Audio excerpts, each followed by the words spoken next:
болашағымыз өте ерекше болайын деп тұр. Мына жерде бір ұлы тұлғаның бейнесі бейнеленген. Осы бейнені сіздер көрулеріңіз үшін мына жердегі берілген тапсырманы орындауларыңыз керек. Оқушылар, бүгін сабақты бастамас бұрын біз мына жерде бір бейне, ұлы тұлғаның бейнесі жасырылып тұр. Сіздер осы бейнені ашып, бүгінгі ұлы тұлғамен танысуларыңыз керек.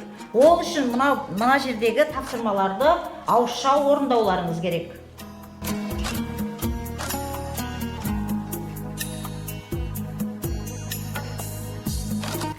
Мына функцияға келетін болсақ, бұл синус x ойдасы, яғни бұның біз синус x ойда екенін нөлден өту арқылы байқай аламыз.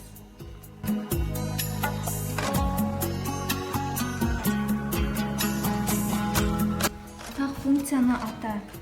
Бұның ішінде тақ функция y-тен минус синус x пен y-тен болады котангенс 7x болады.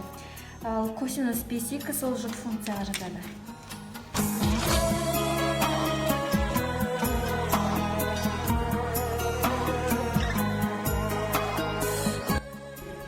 Сонымен оқушылар, бұл бейне кімнің бейнесі еді? Бұл бейне туралы қандай мәліметтер білеміз? Бөлісейік. Бұл суретте халықтың ұлы Абай Құнанбайұлы бейнеленген.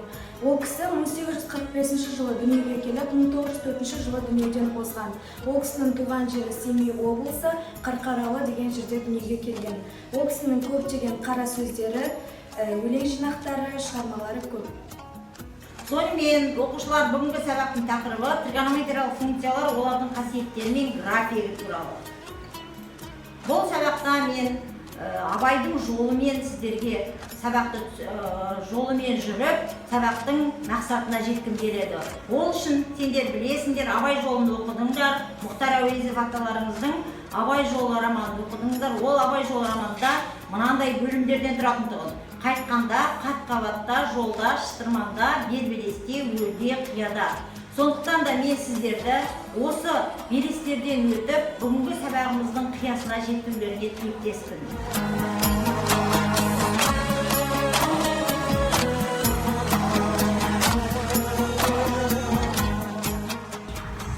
Бұл y-тен болады синус x функциясының графигі. Ол синусоида графигі деп аталады. Анықталу облысы барлық нақты сандар жиыны, мәндер облысы минус 1-ден 1-ге дейін. Бұл функция тақ функцияға жатады. Бұл функцияда косинус ойда функциясы берілген. Бұның анықталу облысы нақты мәндер жиынынан тұрады, ал мәндер жиыны минус 1 мен 1 аралығында. Косинус ойда функциясы, жұп функция, синус және котангенс функцияларына қарағанда тек косинус x функциясы ғана жұп аталады. Ендігі тапсырма орындайтын балалар жолда бөлімінде.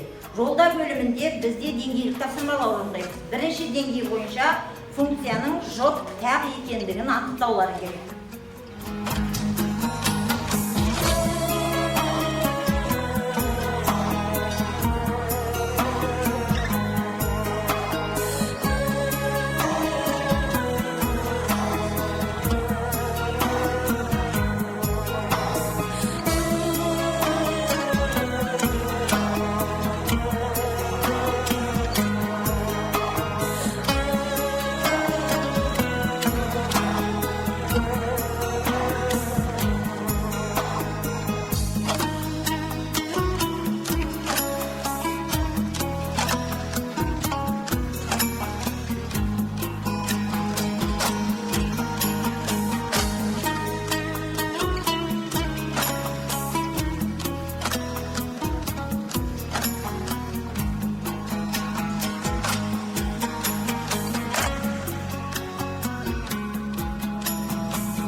Құрметті оқушылар, бұл деңгейді өте тамаша орындадыңдар.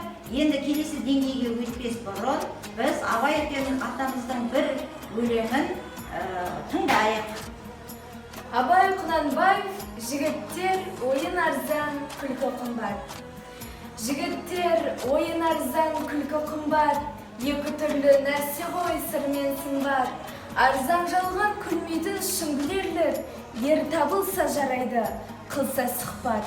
Кейбіреу тыңдар үйден шыққанша, кейбіреу қояр көңіл ұққанша.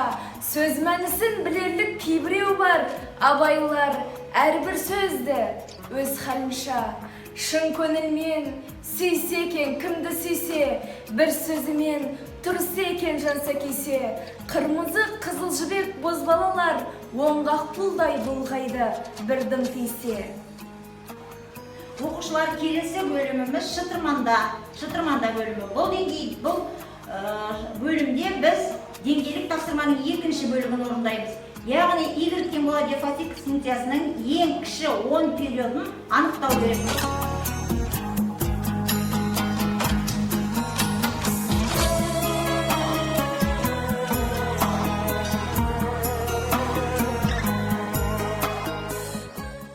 f(x) тең болады синус 2x функциясының ең кіші 10 периодын табу үшін біз t бөлінген a бөлінген t формуласын қолданамыз. Бұнда синус x-тің периоды 2π болғандықтан, ал a ол синус x-тің алдындағы сан болғандықтан оны бөлемін. Сондықтан сол кезде бізде π шығады. Яғни синус x f(x) тең болады синус 2x-тің ең кіші периоды π-ға тең.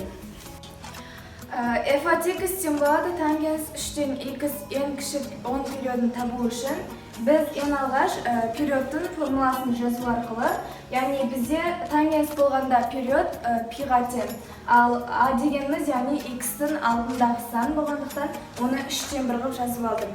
Сонда тангенс x формуласын яғни ең кіші 10 периоды бізде 3π-ға тең болды. Оқушылар, келесі бөлімге өтпес бұрын біз Абай атамыздың қара сөзін тыңдайық. Абай Құнанбаев 15-ші қара сөзден үзінді. Егер де есті кісілердің қатарында болғың келсе, күнінде бір мәрте, болмаса жұмасында бір, ең болмаса айында бір өзіңнен өзің есеп ал. Оқушылар, ендігі бел-белесте бөлімінде деңгейлік тапсырмамыздың 3-ші деңгейін орындаймыз. Қарапайым түрлендірулерді қолданып, берілген функцияның графигін салу керек.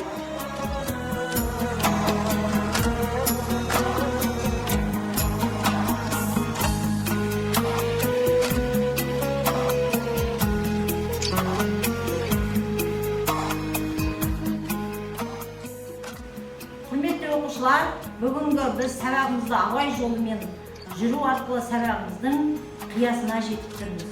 Осы сабақты қорытындылап, түйінін түйіндейтін оқушы бар ма арамызда? Бүгінгі сабақтың әсерінен мен осылай түйіндейдім. Ғылым білім үйретеді бар жұртқа, уақытыңды құр жүрумен құрытпа. Ғылым таппай мақтанба деп ой салған, бірақ қазір өнер бір бар жұртта. Косинус пен синустардың теңдігі, аралықпен үйретеді ендігі. Абай айтқан дана сөз бар халықта, координата жатқан жоқ па кеңдігі.